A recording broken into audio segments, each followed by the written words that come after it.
بسم الله والحمد لله والصلاة والسلام على رسول الله. أيها الإخوة الكرام، السلام عليكم ورحمة الله وبركاته. يقال في المثل: القلب يسبق البدن.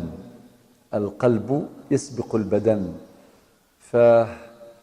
فقلوبنا في الحقيقة أنا وإخواني سبق أبداننا إليكم، إلى هذه الوجوه النيرة، إلى هذا المسجد العامر المبارك. عنوان الدرس إن شاء الله وقدر خلاصة مجموعة دروس في هذه الحياة. نضع له عنوانا لطيفا: الإنسان بين الألم والأمل والعمل والأجل. 4 محطات في حياة الإنسان. الإنسان عنده 4 محطات فقط. فالحياة ألم يخفيه أمل، وأمل يحققه عمل، وعمل يفنيه أجل، وبعد ذلك يجزى كل امرئ بما فعل. أبدأ بالحديث عن الإنسان. بن آدم كرم ربي سبحانه عز وجل. كما تعلمون ربي قال في القرآن: ولقد كرمنا بني آدم.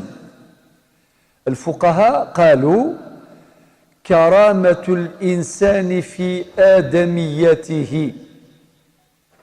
الإنسان بن آدم ربي مكرمه، أعطاله قيمة وأعطاله حقوقا، حقوق الإنسان باعتبار آدميته. انتم عارفين ما كانش دين عطى قيمه لبنادم كما الاسلام تاعنا. على بالكم الجنين كي يكون في بطن يماه عنده كرامه، عنده قيمه، يمنع اجهاضه، لافورتمون ممنوع. لماذا؟ خاطر عنده حق الحياه، يعيش. هذا هو الاصل، لا يجوز الا لمسوغ شرعي. الاصل رعايه حق الانسان في الحياه. جنين في بطن يماه مازال ما جاش للدنيا، إذا كان مات باباه يورث. ما كانش لا شريعة ولا قانون عبر التاريخ، عبر الفلسفات القديمة الإغريقية واليونانية الإغريقية، الفلسفات والحضارات القديمة، البابلية، الآشورية، الأكادية، الفينيقية، المصرية القديمة، الرومانية. جميع القوانين، قانون حمورابي، الألواح ال12، روح في التاريخ حوس كيما حبيت، ما تلقاش اللي عطى للجنين في كرش يماه شرع ربي عطى له حق الميراث. كان يموت باباه كي تروح للنوتير الموثق، ولا تروح للإمام ولا المفتي، واش يقول لك؟ زوجته حامل، يلا يدير احتمالات، لي بروبابيليتي كامل اللي يسموه الميراث بالتقدير، على فرض الذكورة، على فرض الأنوثة، على فرض اجتماع الذكر مع الأنثى. يدير كاع الاحتمالات ويحفظ له النصيب الأوفر بطريقة رياضية حسابية دقيقة ما عندهاش مثيل. هذا هو الإنسان، إذن مكرم. ولقد كرمنا بني آدم. فيه مظاهر أخرى للتكريم، أن الله عز وجل أعطانا أسباب الحياة باش نعيشوا بالهواء. لازم الهواء، هذا مقوم أساس في الحياة. وباطل يا أخي، ما كانش حانوت يبيع أكسجين، ما كانش، لحسن الحظ. خاطر لو كان حانوت ولا شركة تقول لك ارجع غدوة نموتوا كاع، ما قدروش نصبروا على الهواء. لازم الأكسجين لازم يعيشوا به. الهواء، الماء، ربي قال: وجعلنا من الماء كل شيء حي. أولم يرى الذين كفروا أن السماوات والأرض كانتا رتقا ففتقناهما وجعلنا من الماء كل شيء حي. الماء به يعيش الطيور، الحيوان، الإنسان، الشجرة، العمران، باش تبني الحياة لازم لك الماء، ماشي غير الحديد والسيمان وحدهم. باش تبني حضارة لازم لك ماء، كل شيء مبني عليه. باش تتوضا العبادات لازم لك ماء، الغسل لازم لك ماء، العادات اللي هي الماكلة وكذا والغسيل، الماء الماء الماء الماء نافع. والماء هذا سبحان الله شيء عجيب، ربي قال وجعلنا من الماء كل شيء حي. حتى واحد كي يحزن يخرج منه الماء، يدمع البكاء كما يقول الأطباء، الدمعة مليحة، الدمعة الدموع. واحد كي يحزن صالو واش صرالو يبكي عادي. والدموع هذه أحيانا تجيب الفرحة وأحيانا تجيب بالحزن. يا أخي قالها الشاعر زمان، قال يا عين لقد صار لك البكاء عادة فصرت تبكين في فرح وأحزان. الدمعة والعرق أيضا دواء، واحد كي يتعب يخرج الماء صافي. يعني لو كان نحكيو على الماء ما نخلصوش. ربي قالها في آية واحدة وجعلنا أولم يرى الذين كفروا أن السماوات والأرض كانتا رتقا ففتقناهما. من بعد كل الماء مبني على كل شيء مبني على الماء. الماء مقوم الأساس، قلنا الهواء، الماء، الغذاء الماكلة، الكساء السترة اللبسة، الإيواء السكنة، الدواء وغيرها. هذه كلها اسمها مقومات الحياة. مقومات الحياة. معنى ربي يحبنا، معنى قال راكم ضياف نكرمكم، نعطي لكم كاع أسباب الحياة. مازال وزاد ربي بعث لنا الأنبياء والمرسلين، خاطر إلى انتهوا على بالك لو كان ما كاش أنبياء انتهوا سيتيه البشر. وكم من بشر تائه ضائع. هذوك اللي ما سمعوش نداء السماء، اللي قال لك نديروا راينا، كاين بزاف اجبد في التاريخ. منذ بداية الخلق نجد ناس تايهين ضايعين. علاه؟ ما حبوش يسمعوا واش قال ربي. ربي بعث الأنبياء والرسل وبعثهم باش يوري لهم طريق عقيدة التوحيد. ربي قال في سورة الأنبياء الآية 25 وما أرسلنا من قبلك من رسول إلا نوحي إليه أنه لا إله إلا أنا فاعبدون. سورة البقرة الآية 255 آية الكرسي الله لا إله إلا هو الحي القيوم. الآية 256 لا إكراه في الدين قد تبين الرشد من الغي فمن يكفر بالطاغوت ويؤمن بالله فقد استمسك بالعروة الوثقى لا انفصام لها. هذه الآية بلغة الرياضيات فمن يكفر بالطاغوت نفي ويؤمن بالله إثبات. فمن يكفر بالطاغوت تساوي لا إله نفي ويؤمن بالله تساوي إلا الله إثبات. كي نقول لا إله إلا الله نفي وإثبات، هذه تساوي هذه الآية. النتيجة فمن يكفر بالطاغوت ويؤمن بالله فقد استمسك بالعروة الوثقى لا انفصام لها. إذ نرنا في رحمة ربي على بالكم. وقتاش نعرفوا قيمة النعمة؟ كي يشوفوا هذوك اللي ضايعين وبزاف ضايعين تايهين. معليش باش ما نطولش نحكي واش قال صاحب الطلاسم إيليا أبو ماضي في الشعر. يعني تقريبا لخص الفلسفات القديمة، لخص حالة التائهين الضائعين الذين فقدوا الاتصال بخالق السماوات والأرض فضاعوا، كانوا ضايعين. اسمحوا لي احنا في الدنيا برك لو كان واحد يمشي في البلاد اللي ما يعرفهاش يضيع، يقول يا عجب وراني رايح تلقى انترسكسيون هكذا مفترق طرق هكذا ولا هكذا تضيع، واللي راح له التوحيد كاع راح له، ما يعرفش ربي. هذا مسكين، هذا مسكين اللي ما يعرفش ربي، ما يعرفوش ماشي طريق ربي ما يعرفوش. لذلك إليا أبو ماضي قصيدة طويلة أقرأ منها بعض الأبيات. قال: جئت لا أعلم من أين ولكني أتيت، ولقد أبصرت قدامي طريقا فمشيت، كيف جئت كيف أبصرت طريقي لست أدري، إلى أن يقول: أجديد أم قديم أنا في هذا الوجود، هل أنا حر طليق أم أسير في قيود، هل أنا قائد النفس في حياتي أم مقود لست أدري، إلى أن يقول: ولماذا لست أدري؟ قال: لست أدري. ضائع ضائع ضائع.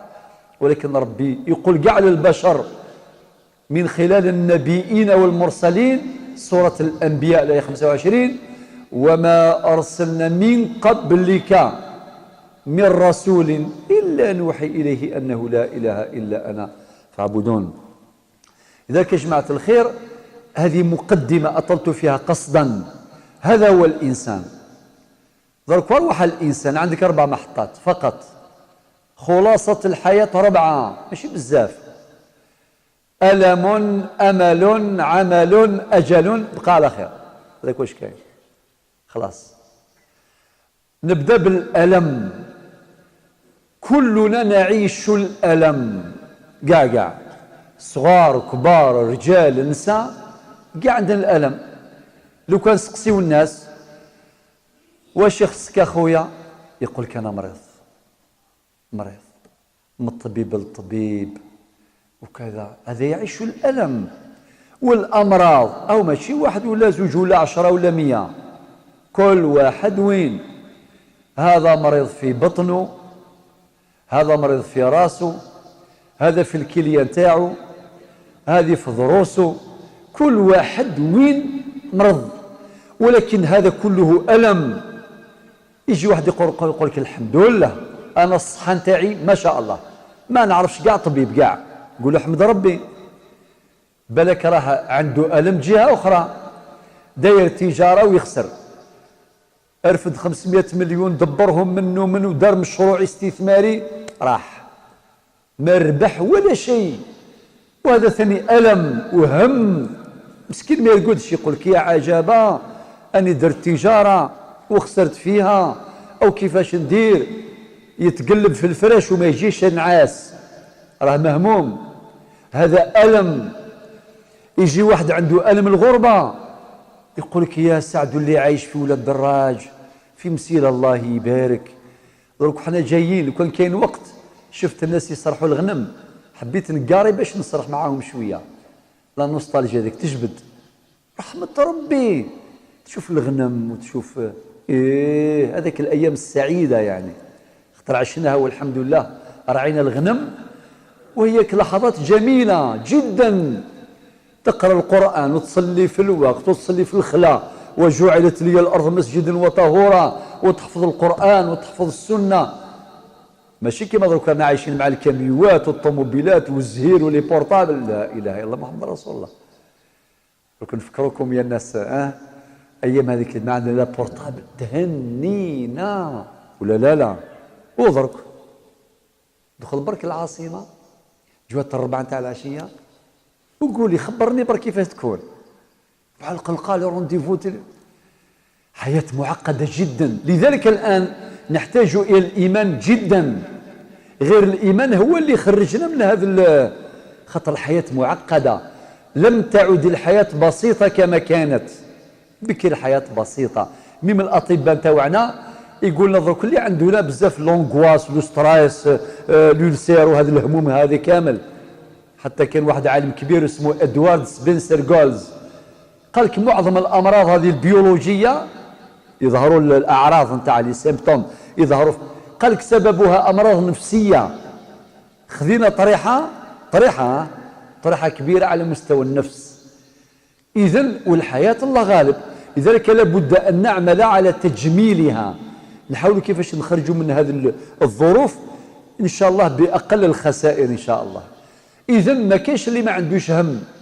وحتى اللي يقرأ يقول لك أنا عندي هم تاع القراية، امتحانات ومسابقات صافي في النهاية كل واحد عنده. والفلاح اللي مسكين يزرع يحرث يزرع يحرث وما كاش، وهذا ماشي ألم، ولكن الفلاح عنده النية الله يبارك، كما يقول لك يا ربي أعطينا النية نتاع الفلاحين، يزرع ويحرث ما كاش من بعد العام الجاي يزيد يعود، يولي التراب يولي الحقل نتاعو، يولي يزرع ويحرث ويستنى الرزاق. ربي قال وفي السماء رزقكم وما توعدون، سورة الذاريات الآية 22. وين قالها ربي سبحانه وتعالى هذه الآية؟ وين جات بعد مقدمات عقدية، باش الإنسان يقول الرزق في يد ربي. وكان بعض التجار يخرجوا من العقل، يفتح حانوت يقول لك لازم نربح السمانة الأولى، لازم نبدأ نحسب في، تقول له بلا عقل، الباب مفتوح والرزق على الله. ربي قال وفي السماء رزقكم وما توعدون. باش واحد يستوعب هذه المسألة يحتاج إلى عقيدة، يحتاج إلى تدبر، إلى تفكير. لذلك في هذه السورة كان مقدمات، مثلا في الآية 7 من سورة الذاريات ربي قال والسماء ذات الحبك. هات المخ نتاعك خليه يخمم في اللي بنى هذه السماء الكبيرة، هذا الجسم الضخم، هذا المخلوق الضخم. والسماء ذات الحبك، الآية 7. وصل الآية رقم 20 ربي قال وفي الأرض آيات للموقنين، اللي عندهم اليقين. هذا الأرض اللي عايشين فوقها، نبنيو الجوامع، نبنيو العمارات، نبنيو المصانع، نحرثوا، نديروا الآبار والأشجار وخير ربي ما شاء الله. وهذه الأرض ممكن نموتوا مالينا يقول لك روحوا ما نحتاجوكمش. كاش واحد مات له واحد خلاه في الفريجيدير، اللي مات يقول له روح ما نحتاجوكش، انت ميت، الروح راحت انت روح. هذا الأرض هذه في حاجة كبيرة. واش تقول الأرض؟ تقول مرحبا بكم، نعطي لكم F1، نعطي لكم غرفة ترقدوا فيها إلى يوم القيامة. يا أخي هكذا يا أخي، ما كاينش مشكلة نتاع القبور، كاع أزمة السكن كي نكونوا نمشيو نحوسوا على السكنة، مي كي نموتوا الحمد لله يا ربي عندنا كاع قبر يجمعنا إلى يوم القيامة. لذلك واحد كتب يعني كذا قصيدة طويلة على الأرض، من الأمور اللي قالها يا أرض، قال أحببتك يا أرض من يوم علمت أنك أمي، من يومها أشكو إليك همومي. أحببتك فتعلمت منك الكثير، علمتني يا أرض فن الممات، ومن بعد الموت كيف الحياة. هذاك اللي يدفن القمح يدفنه، بعد شوية ينهض هذاك القمح في حياة، ويجي الإنسان ويأكل منه، يجي العصفور ويأكل منه، أليس كذلك؟ كما قال ابن عطاء الله السكندري صاحب الحكم العطائية أدفن نفسك في أرض الخمول. قال من يومها أشكو إليك همومي، أحببتك فتعلمت منك الكثير، علمتني يا أرض فن الممات، ومن بعد الموت كيف الحياة، علمتني كيف أحب أحزاني وأبعد من قلبي العدوان، علمتني كيف أدفن أشجاني، علمتني شروط الإنسان.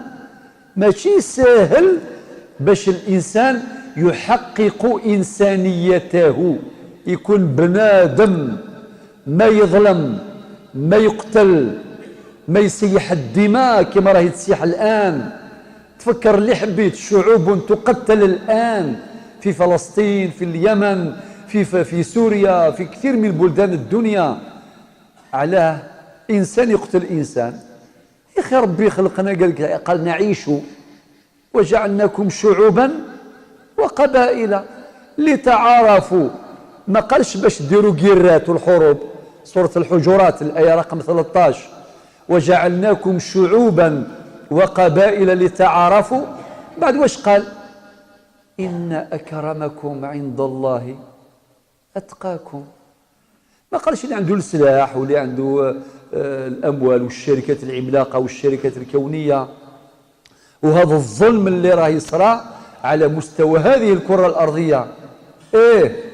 قال من يومها علمت أنك أمي، من أحببتك فتعلمت منك الكثير، علمتني يا أرض فن الممات ومن بعد الموت كيف الحياة، علمتني كيف أحب أحزاني وأبعد من قلبي العدوان، علمتني كيف أدفن أشجاني، علمتني شروط الإنسان، يعلمني فارس الميدان رفع الورود، يعلمني انفجار البركان فك القيود، هكذا عرفتك وفية ترعين كل العهود، وفي وجهك قرأت أسمى معاني الخلود، وأسمع صرخاتك تدوي دوي الرعود، تنادين الناس للصلاة. هنا بيت القصيد: تنادين الناس للصلاة لجلال السجود، دمت للناس خير أم رعاك رب الوجود. نكملوا الآية 21 من سورة الذاريات. ربي قال: وفي أنفسكم أفلا تبصرون. كل واحد يخسر في روحه يحمد ربي ويوحد ربي، ولا لا؟ كل واحد، ماشي حتى يقرأ علم الفلك ولا يقرأ علم الطب ولا علم الجيولوجيا طبقة الأرض، لا، يوحد ربي برك في روحه وبرك يقول سبحان الله. الرجلين هذو اللي راهم يمشيو ما نوحدوش ربي عليه. اللي بغى يعرف قيمة الرجلين يشوف اللي مسكين ما يمشيش، يقول يا ربي الحمد لله عندي رجلين لا بأس. واللي عنده العينين يزيد يشوف. ذوك الآن سمحوا لي مادام نشوفكم أنا لازم نحمد ربي، نقول نحمد ربي نشوف هذه الوجوه، يا ربي الحمد لله. لو كان ما كانش بصر ما نشوفكمش صافي. يبقى دائما في خاطري واحد الألم، نقول رحت حتى ولاد دراج ما شفت حتى واحد لأن ما عنديش، ما أني نشوف لازم نحمد ربي ليل ونهار. علاش القرآن يعلمنا باش نقرأ سورة الفاتحة؟ سورة الفاتحة الحمد لله رب العالمين، معنا تفيد الاستغراق. وفي الصلاة الشيخ واش يقول؟ سمع الله لمن حمده، وحنا واش نقولوا له؟ ربنا ولك الحمد، وقليل من عبادي الشكور، ولئن شكرتم لأزيدنكم. وفي الحديث أفلا أكون عبدا شكورا. جماعة الخير زي رانا في نعمة كبيرة يا الحمد ربي. لذلك ربي قال وفي أنفسكم أفلا تبصرون. خمم في لسانك اللي راه يهدر، خمم في وذنيك اللي تميز بين الأصوات، وحد ربي في كرشك كيف تهضم والمعدة كيف تهضم وكذا، وحد ربي في قلبك اللي راه يخدم، في الرئتين اللي يخدموا لا إله إلا الله محمد رسول الله. لذلك ربي قال وإن تعدوا نعمة الله لا تحصوها. ولا واحد يقدر يعرف ويعني ويحمد ربي بالقدر المناسب للنعمة. لذلك ربي قال في الآية 21 وفي أنفسكم أفلا تبصرون. الآية 22 وفي السماء رزقكم وما توعدون. ربي هو الرزاق. نهار هذاك اللي مات واحد خلى مرته وخلى اولاده وكذا، وجاو الناس يعزيو، جات واحده امراه قالت هذيك الارمله، قالت هذاك شكون يجيب لك الارزاق؟ راح هذاك الراجل اللي يدخل بالصاشي ويدخل بالقفه راح الرزاق، ولكن مسحت الدمعه نتاعها بالعقيده. واش قالت لها؟ قالت هذا زوجي ما كانش اللي يعرفوا كيما انايا، عرفته اكالا ياكل، فإن مات الأكال فإن الرزاق باق. شوف العقيدة كيفاش تخلي الإنسان يرجع لعقله. قلت هذا راجلي نعرفه يأكل، إذا مات اللي يأكل اللي يرزق ما ماتش اللي هو ربي سبحانه. وربي قال وفي السماء رزقكم وما توعدون وكأي من دابة لا تحمل رزقها الله يرزقها وإياكم. روح الآيات حتى توصل إلى غاية إلى الآية رقم 50 من سورة الذاريات. واش قال ربي فيها؟ قال ففروا إلى الله. سبحان الله، توحد ربي. وقتاش قالها ربي؟ بعد ما درنا رحلة طويلة، أني درتها باختصار. الآية 50 ربي قلنا ففروا إلى الله، يلا كما يقول بالجزائرية الهربة تسلك، نروحوا لربي. اللي راح لربي ما يخافش. قالها ابن عطاء الله، قال من وجد الله فماذا فقد. اللي كان مع ربي ما يخافش، اللي ما عندوش ربي ما بقى له ولا شيء. ومن فقد الله فماذا وجد. من اعتمد على عقله ضل، ومن اعتمد على علمه زل، ومن اعتمد على الناس مل، ومن اعتمد إلى أن يقول ومن اعتمد على الله فلا ضل ولا زل ولا قل ولا مل. ربي سبحانه عز وجل. يلا حتى نوصل الآية رقم 55. واش قال ربي في السورة نفسها ذاريات؟ قال وذكر فإن الذكرى تنفع المؤمنين. ذكر، خطر الذكرى تنفع المؤمنين. الآية 56 ثم اختمها قال وما خلقت الجن والإنس إلا ليعبدون. ترتيب الآيات بشكل عجيب جدا، وكل سورة ممكن وقفوا معها هذه الوقفة بطريقة علمية، بدراسة استقرائية، بدراسة اعتبار. نقرأ ونقول سبحان الله كيفاش رتبها ربي سبحانه عز وجل. وننزل من القرآن ما هو شفاء ورحمة للمؤمنين.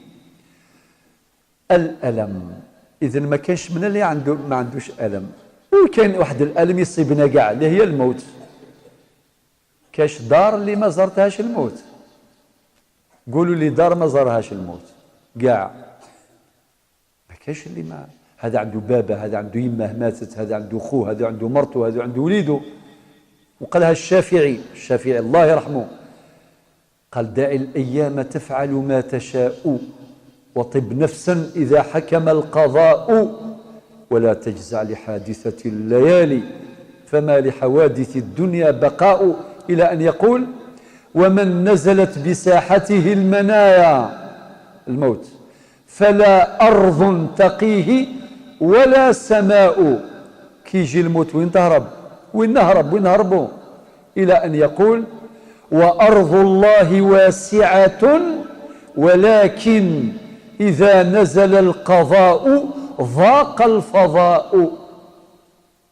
أوردونونس كأنها وصفة طبية علاجية باش يضبط فهمنا للموت. ربي قال في سورة الملك الذي خلق الموت والحياة. بدأ بالموت. لماذا؟ خطر الموت هو اللي ينقلنا إلى دار الآخرة، من الدنيا إلى الآخرة باش بالموت. وكان أسباب من بعد، أسباب هذا مرض هذا كذا، وكلمة بلا سبب. هذا المرة واحد الله يرحمه كانوا هكذا يستناو عجوزة ماتت الله يرحمها. اي قال لهم وقت توصل يعني المرحومة هذه مريح مع الناس. ما كملوش في الليل، ما كملوش. قالوا غدوة توصل، يخرجوها من السبيطر. هذا الإنسان اللي كان يقول لهم وقتاش توصل المرحومة ارقد، راحوا ينوضوه الفجر لقوها الله يرحمه. وهو دفنوه الأول، هو دخل التراب قبل ما تجي هذيك العجوزة. هو كان يسير وكذا وقتاش تجي، هو راح.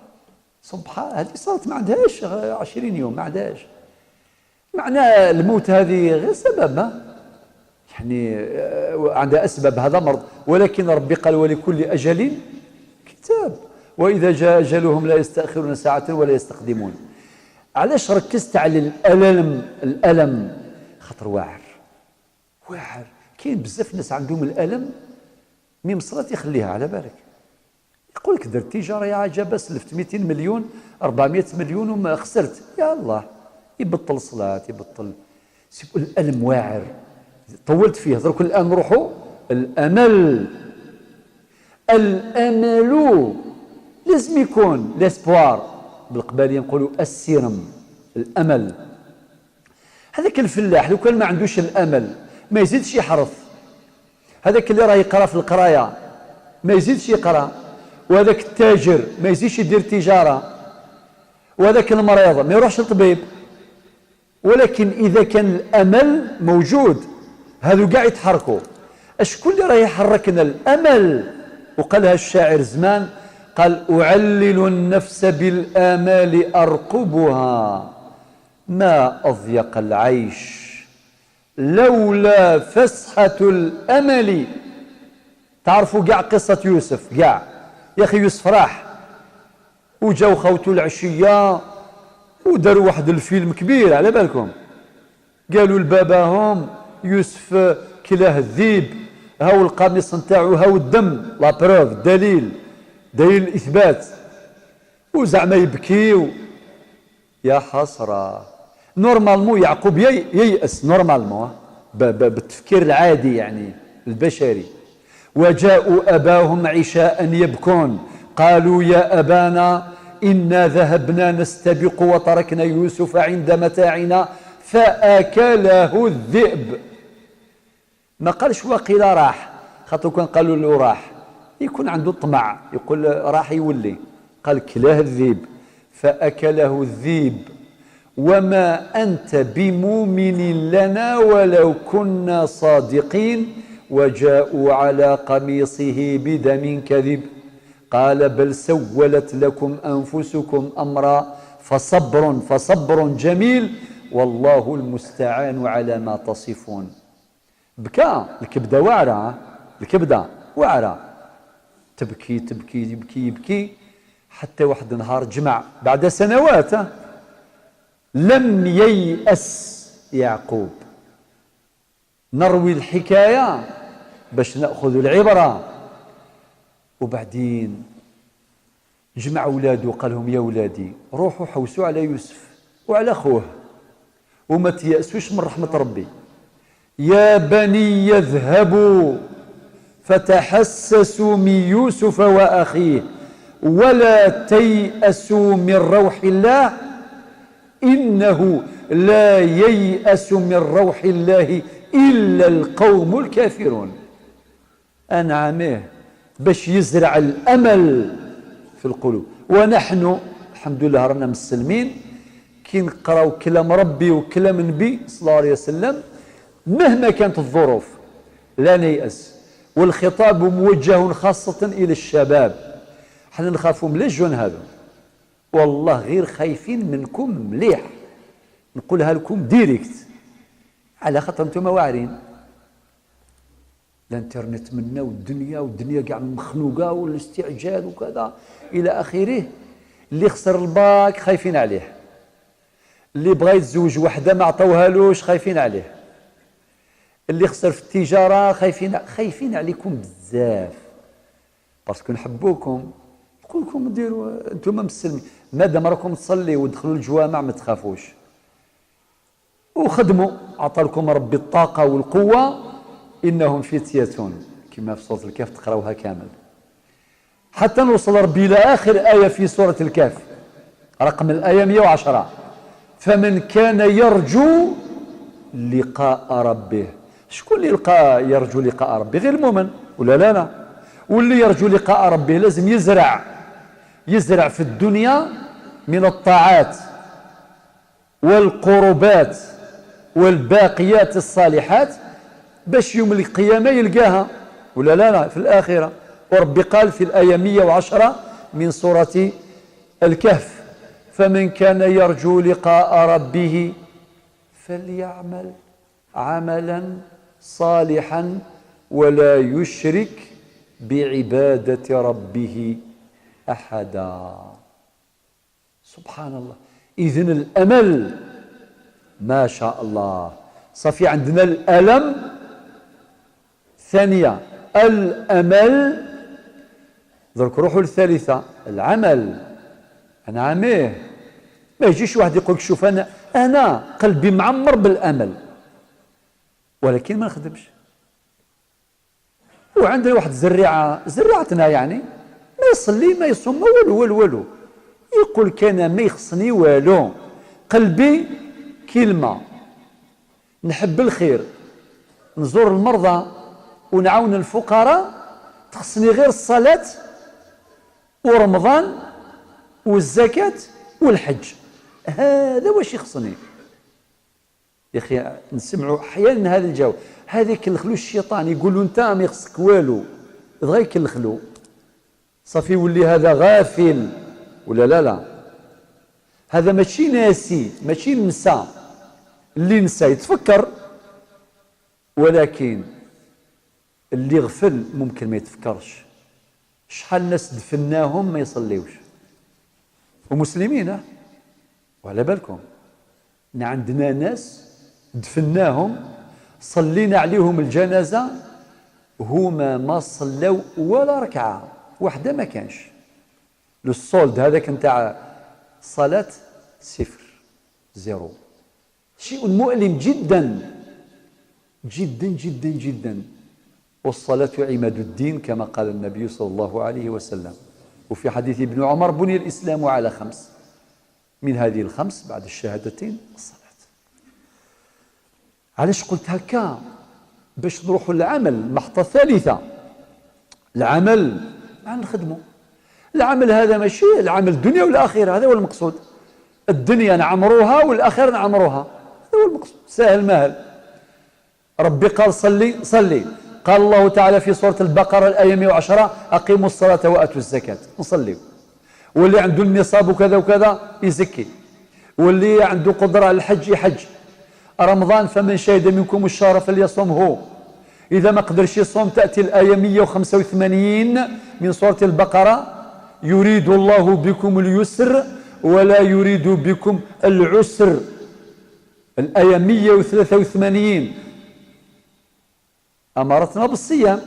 الآية 185 قال كل ما يقدرش ما يصومش، أصحاب الأعذار يدير فدية ولا ما يقدرش لا حرج، إلى آخر ما تعلمون من أحكام الفقه الفرعية. صافي الحمد لله يا ربي كل شيء سهل.